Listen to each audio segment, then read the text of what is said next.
go over the differences between these two Ultratec trailers that Adam and I got, and we got these from Bob over at Metza Machines. And I wanted to discuss the differences and the similarities between the two trailers, and also the modifications that I've done to this. And yes, you guys guessed it right, I did have to put my own personal touches on that.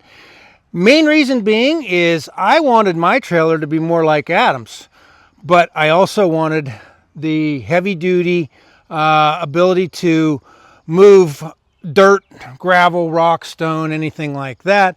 And I'll explain the differences between the two, and maybe it might help you decide which one you'd really want if you were trying to choose between the utility trailer and the earth moving trailer. All right, so what I want to talk about is what you guys can visually see right off the bat, and that is the dump angle of these two. And I'm going to go ahead and do a real quick measurement on those for what that angle is. And all I'm going to do is turn this on, put it on the trailer hitch, so I know that being the 0 point. We'll zero that out and put it up on the bed. And we're getting about a 41 degree dump angle on that. Let's go over here and check it on Adam's. We're about a 28 and a half degree dump angle on that. So you can visually see the differences in the dump angles on these is considerably different. Being that this is just the utility trailer, it really wasn't meant to haul dirt, debris, and things like that, but by all means you can absolutely do that. When I talk about the dirt and debris, this particular earth moving trailer is lined with a board in here, and what that does, like I talked about in the other videos, is it helps from getting big dents if you're dropping stone and everything in these, whereas with Adam's it doesn't have that protection. It's just a galvanized metal on here, so it is susceptible to getting more dents and dings in it if you're going to use these things for hauling rock, stone, I guess big wood rounds, if you will. But I know that this is more than capable of doing it. You just want to set them into that trailer a little bit easier. All right, so I want to show you real quick why that difference in the dump angle is the way it is. And basically these are identical dump hoppers, if you will, or dump bodies. But what they've done is on the framework of this particular one, the earth moving trailer, it has a heavy duty metal tubular frame. And the pivot point for the dump is right here, which is about 2 foot from the back end of it, and I've got 4 foot to the front.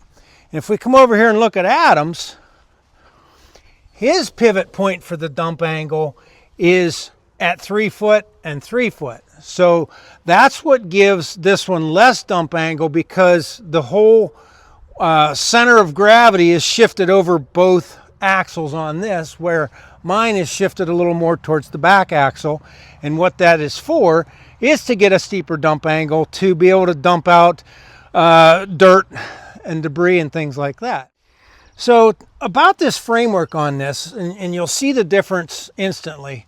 This is a welded 1.5 inch tubular steel, square tube steel frame. It's extremely heavy duty. The other thing that this has is it's got a much heavier duty dual strut on it for lifting that load. These are physically bigger and physically more powerful struts for lifting that extra weight that is over the center of the pivot point on this one versus on Adam's, where his pivot point is in the center of the trailer. So that's why they've got a bigger strut on these. So let's take a look at Adam's on the underside frame of it.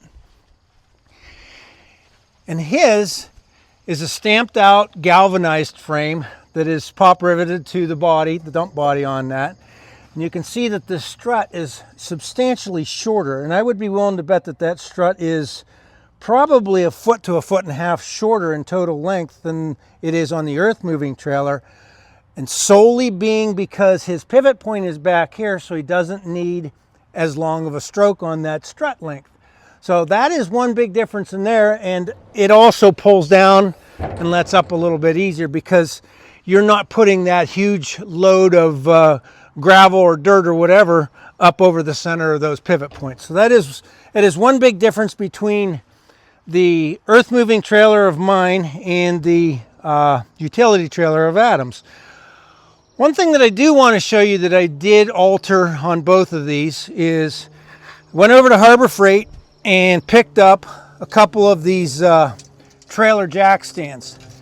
And why I did this, and Adam actually brought it to my attention first thing, is he says, hey, there's no way I can jack this trailer up with the factory kickstand that's on it if I have that trailer loaded. You would have to come here and find a way to remove it off of that. Now, fortunately, Adam's got his tractor on the 3-point here where he could have put it on the kickstand and dropped it out and away, but if he loads this onto the back of his side-by-side, there's physically really no way to pick this thing up off of the ball hitch if that trailer is loaded. I just made a special bracket, and then we can put this on there to where we can pin it and we can crank it up or crank it down to bring it off the trailer hitch. And then when we're running it, put the pin in, pivot it away, and it's good to go. So it's always there when you need it. Oh, and I did forget one thing. In my assembly video on this particular trailer, it's got these little pins that they go in there to hold the struts on, top and bottom. One thing that I did on mine, and I can show you when we go over to that, is I replaced this or got rid of using these because of my concern with those things popping out. Like I said, you could easily just hit a stick when you're backing up and that would fall out. And all I did was just took a simple cotter pin, put it in there, bent it over like you would use a cotter pin, and now I don't have to worry about that popping out. Just, we have not done that on Adams yet. But real quickly, they both have this pull-out handle, and with Adams, just pull it down and it latches. I did not make the safety latch on his.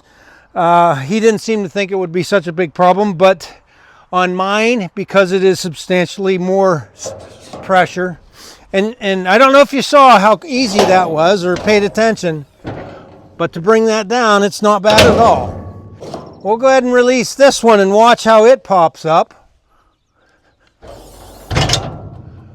Okay, it actually goes pretty easily on its own.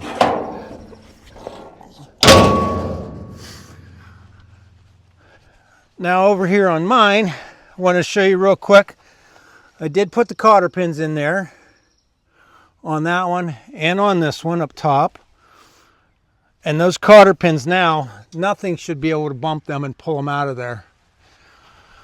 And again, you can see that that strut is about a foot and a half longer on mine because of the height that it goes and also the weight that it has to lift up. So we'll go ahead and lower mine down, and I literally have to just about get all my weight onto it and then push it down.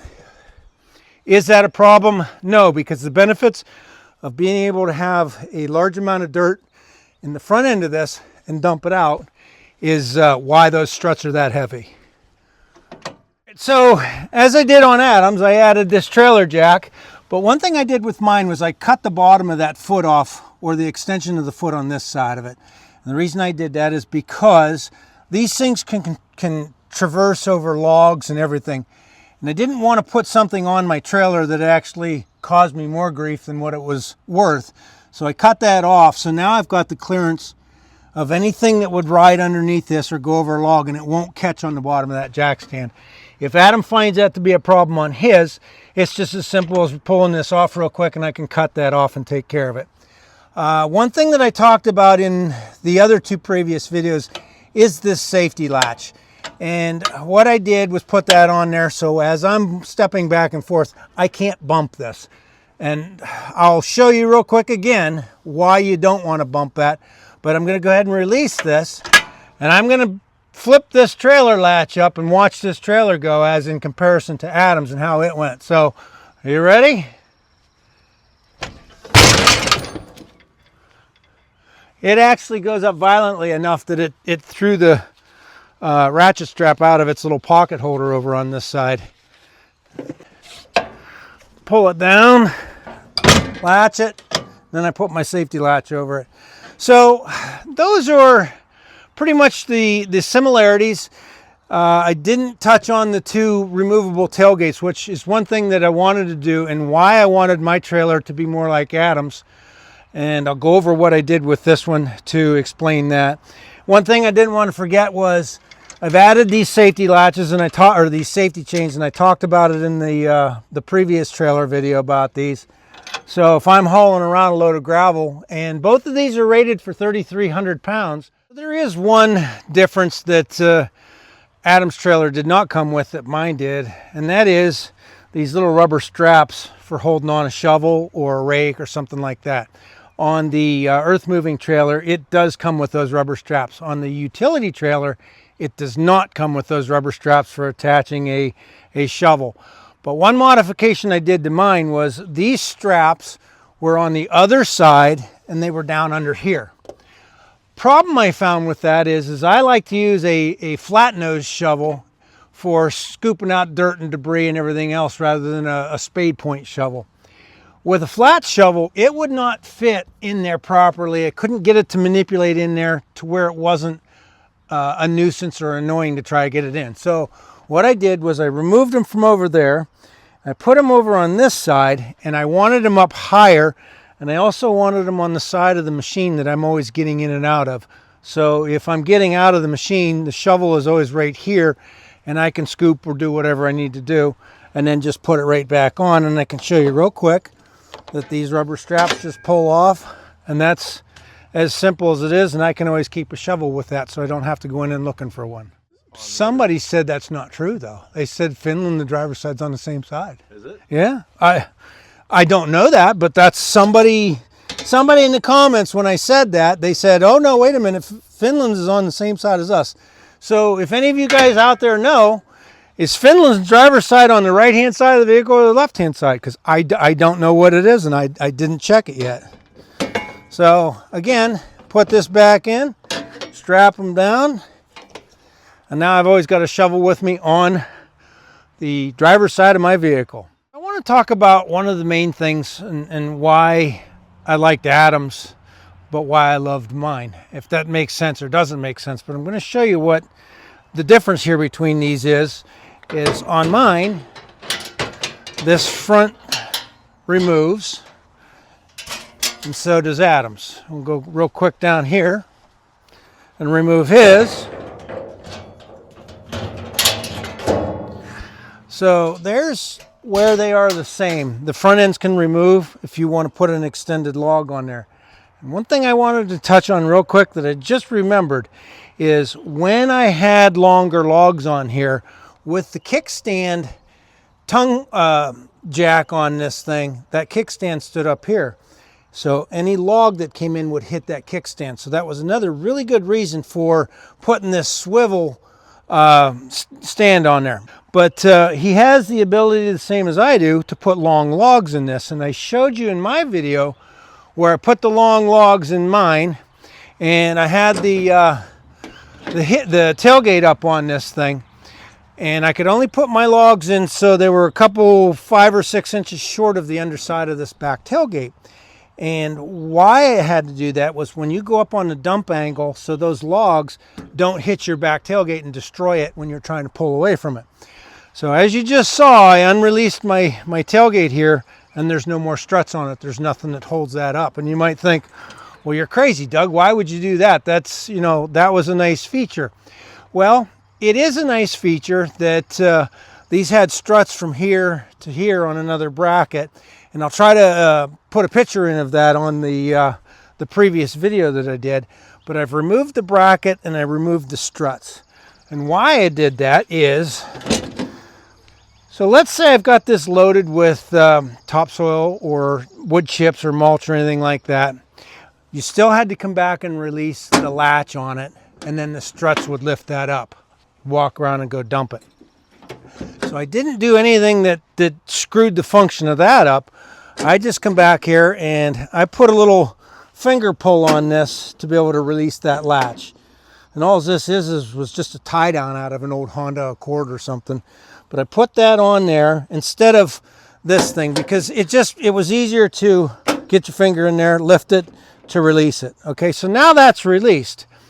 Picture a dump truck. Their tailgates do not have struts to hold them up when they're dumping material. So in my mind, it didn't matter whether I had struts on it or not. As soon as I lift this tailgate or lift this dump body, the materials will push on that and dump out of there. So as they dump and I pull forward, that tailgate will let the material fall out. So I didn't screw up the function there, but I'm getting to the point of what I changed on this and why I took those struts off. So let me go ahead and put this back down. If I leave the tailgate on here and I just want to have it hooked up, I took and I made a hook, drilled a hole in the bed, and I can hook that and put it in there. I drilled a small hole in the tailgate and I drilled a small hole in there. And all this is just a drop away hook. Pull it up, hook it in there.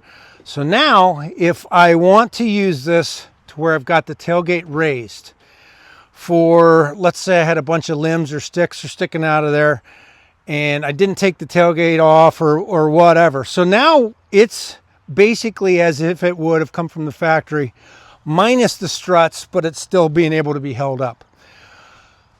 Getting to Adam's now, here's what I liked about his. And when you remove both tailgates on his trailer, you can now load in a 10-foot, a 12-foot, a 15-foot log in there, and that tailgate doesn't get in the way. So when you're trying to unload, I don't have any logs that are going to hit up underneath on my tailgate here. Adam's is all free and clear. He can dump his dump body and no logs will ever hit that tailgate. And I got to thinking, boy, I plan on hauling logs out of the woods. That would be a nice feature. How can I make mine do that, but also have that real steep dump angle?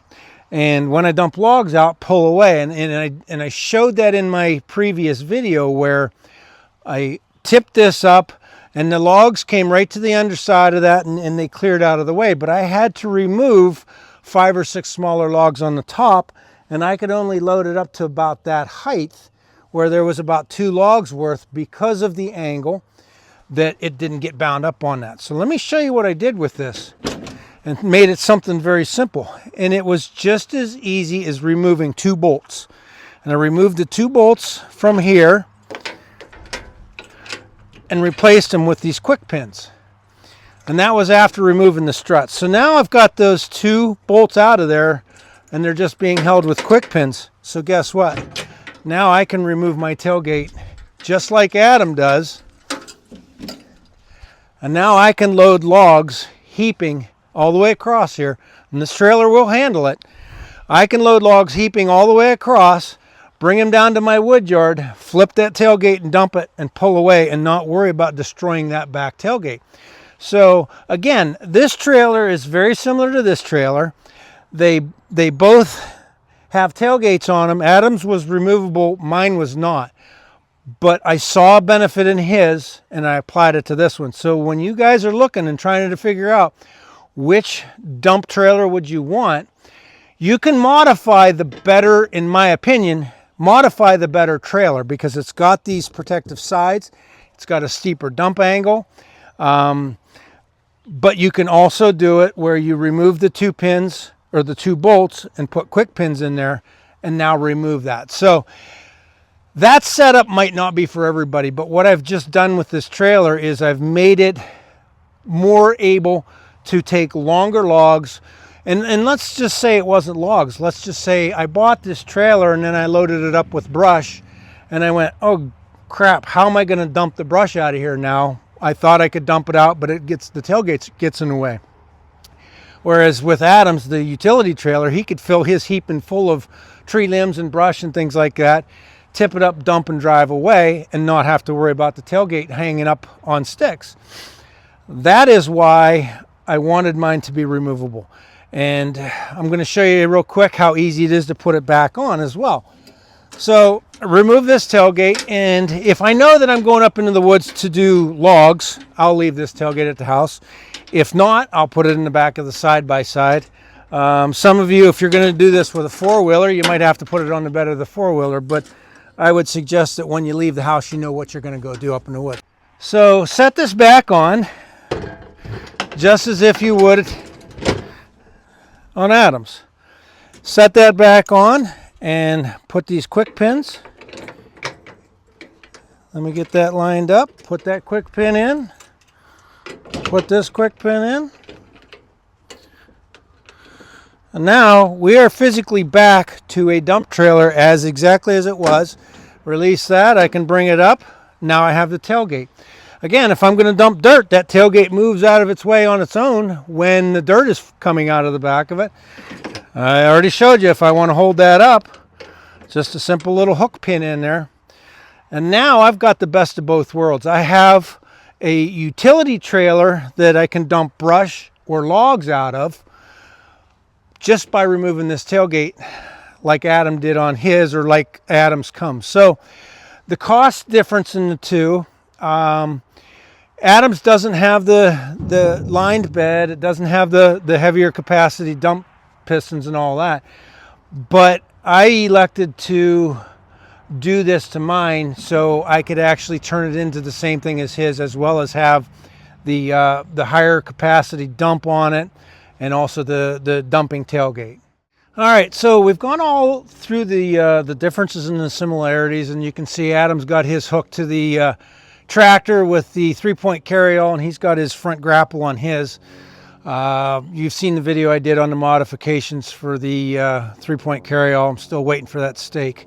But I guess if you're sitting back and you're trying to decide which one of these you would want, or which one would be more useful for you, I'm hoping that showing you the differences between the two trailers and also the similarities, and what I've touched on or what I've done with my particular trailer, and more so for anything other than to be able to remove that tailgate and the added protection that the bed has.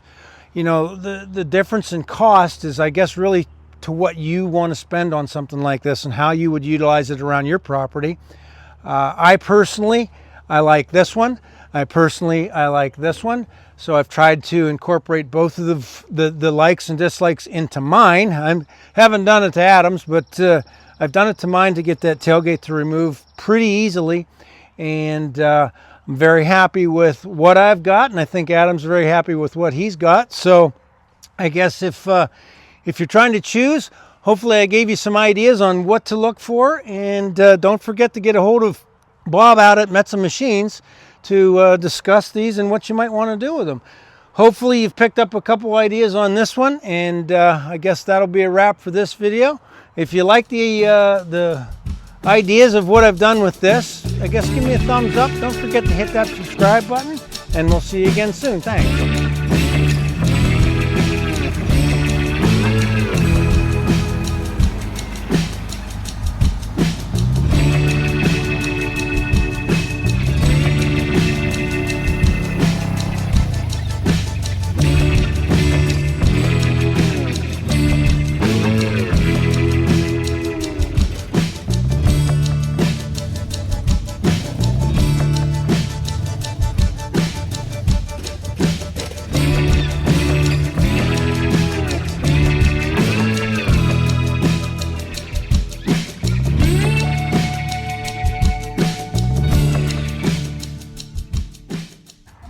This trailer too much? No, you're not that big. You're not that big at all.